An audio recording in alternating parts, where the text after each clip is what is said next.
কখনো এমন একটি দেশ কল্পনা করেছেন যেখানে পাহাড়, হিমবাহ আর জলপ্রপাত একসাথে নৃত্য করে, যেখানে সূর্য মাঝরাতে অস্ত যায় না আর রাতের আকাশে নাচে সবুজ আলো? আজ আমরা চলেছি সেই স্বপ্নের দেশ নরওয়ে। চলুন জেনে নেওয়া যাক ভৌগোলিক অবস্থান। নরওয়ে ইউরোপের উত্তরাংশে অবস্থিত এবং এটি স্ক্যান্ডিনেভিয়ান উপদ্বীপের পশ্চিম অংশ দখল করে আছে। এই দেশের অবস্থান এমনভাবে যেন প্রকৃতি তাকে নিজ হাতে সাজিয়েছে।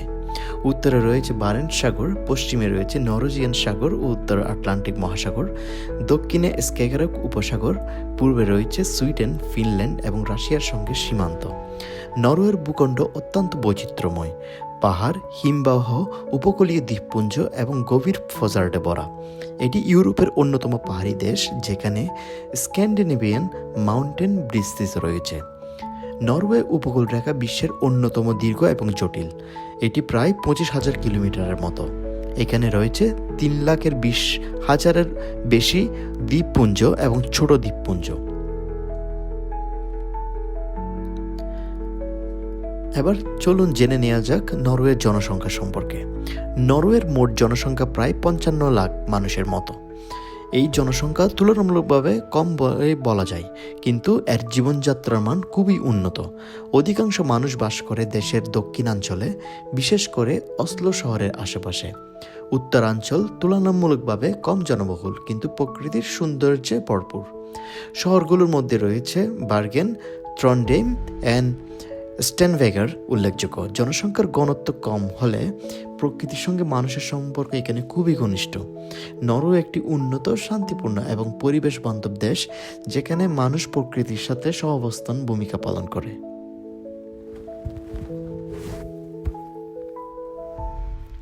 নরওয়ে শুধু প্রকৃতির সৌন্দর্য নয়, অর্থনৈতিক সমৃদ্ধিতেও বিশ্বের শীর্ষ দেশগুলির মধ্যে একটি। এই দেশটির মাথাপিছু আয় প্রায় 42,000 মার্কিন ডলার, যা ইউরোপের সবচেয়ে ধনী দেশগুলোর মধ্যে পড়ে। কিন্তু প্রশ্ন হলো, নরওয়ে এত ধনী হলো কিভাবে? এর পেছনে রয়েছে একটি অসাধারণ গল্প। 1960-এর দশকে নরওয়ে উত্তরের সাগরে তেল ও গ্যাসের বিশাল ভাণ্ডার আবিষ্কার হয়। অনেক দেশ এই সম্পদ পেয়ে দুর্নীতিতে জড়িয়ে পড়ে, কিন্তু নরওয়ে করল ঠিক উল্টোটা। তারা গঠন করল সার্বভৌম সম্পদ তহবিল, যা বিশ্বের সবচেয়ে বড় সরকারি তহবিলগুলোর মধ্যে একটি। এই তহবিলের মাধ্যমে তারা ভবিষ্যতের জন্য অর্থ সঞ্চয় করে এবং জনগণের কল্যাণে ব্যবহার করে। নরওয়েতে শিক্ষা ও স্বাস্থ্য ব্যবস্থা সম্পূর্ণ বিনামূল্যে করা হয়।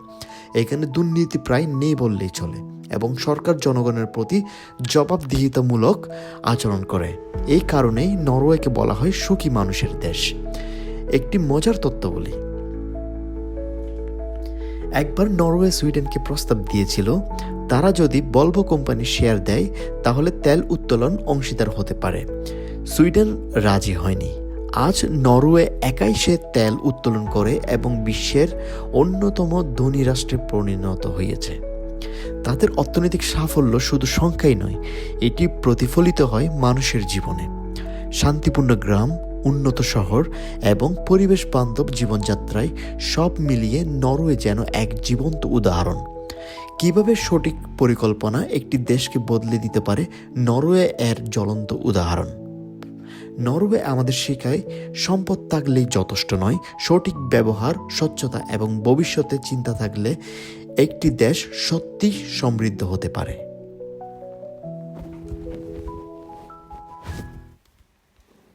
নরওয়ে শুধু প্রকৃতি আর অর্থনীতিতে নয়, সমাজ ব্যবস্থাতে এক অনন্য উদাহরণ। এই দেশের মানুষ শান্তিপ্রিয়, সচেতন আর বৈচিত্র্যকে সম্মান করে। চলুন ধর্ম নিয়ে কথা বলা যাক। নরওয়ে একটি ধর্মনিরপেক্ষ দেশ হলেও খ্রিস্টান ধর্ম এখানকার প্রধান ধর্ম। এখানে 65% মানুষ চার্চ অফ নরওয়ের সদস্য। তবে এখানে ধর্মীয় স্বাধীনতা রয়েছে। আপনি চাইলে মসজিদে যেতে পারেন, চাইলে মন্দিরে। ইসলাম, হিন্দু, বৌদ্ধ এমনকি নাস্তিকতা এখানে সমানভাবে গ্রহণযোগ্য। প্রায় 30% মানুষ কোনো ধর্মে বিশ্বাস করে না এখানে, এবং তাতে কেউ কাকে প্রশ্ন করে না। এটাই নরওয়ের সৌন্দর্য এবং সহনশীলতা।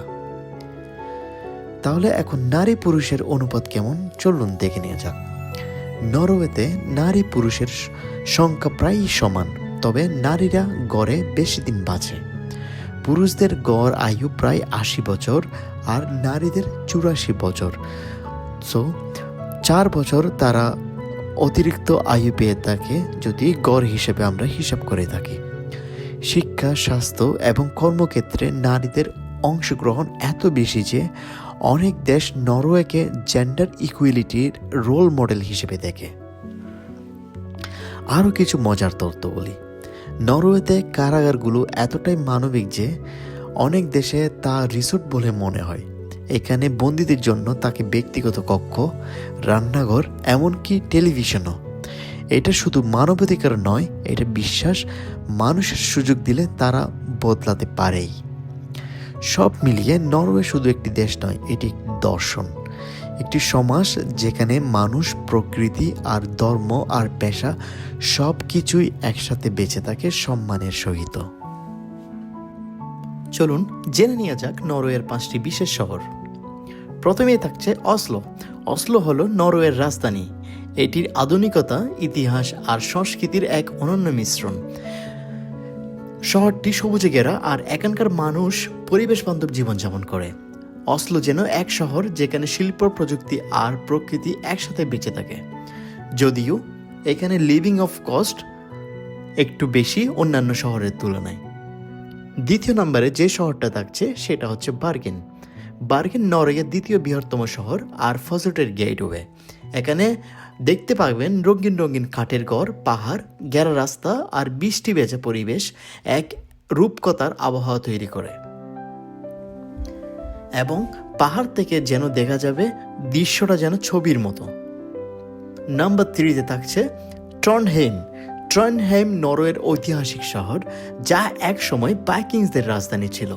এখানে আছে নিকার্ডোস ক্যাথেড্রাল, যা মধ্যযুগীয় স্থাপত্যের এক অনন্য নিদর্শন।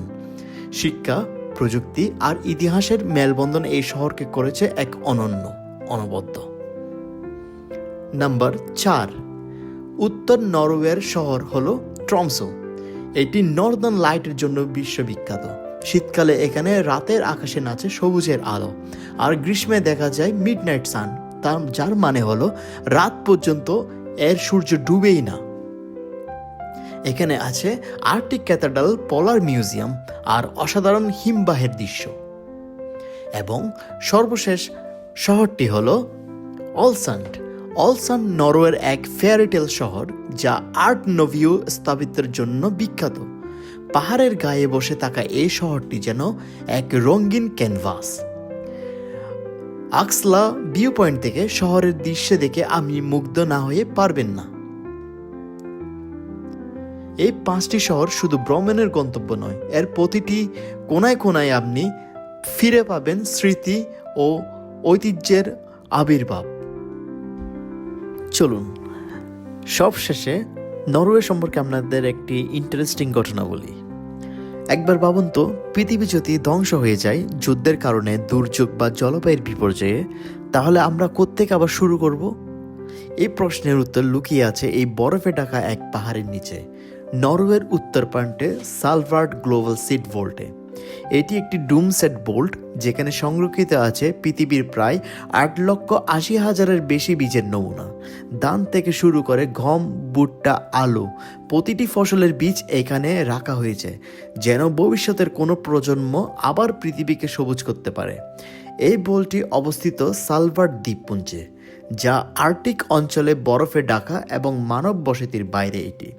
এখানে তাপমাত্রা এতটাই নিচু যে বিদ্যুৎ ছাড়া বীজগুলো শতাব্দী ধরে এখানে সংরক্ষিত থাকতে পারে।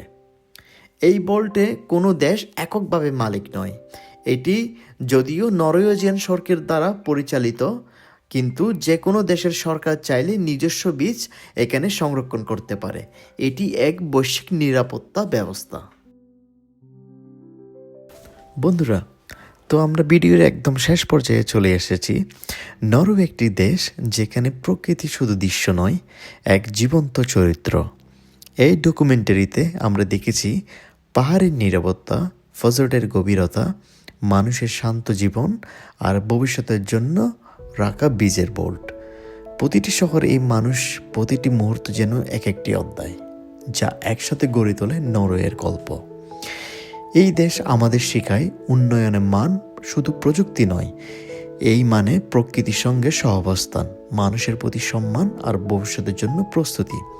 নরওয়ে আমাদের প্রশ্ন করে, আমরা কি আমাদের পৃথিবীকে এমনভাবে ভালোবাসি? আমরা কি এমন একটি সমাজ গড়ে তুলতে পারি যেখানে শান্তি, সৌন্দর্য আর মানবতা একসাথে বেঁচে থাকে?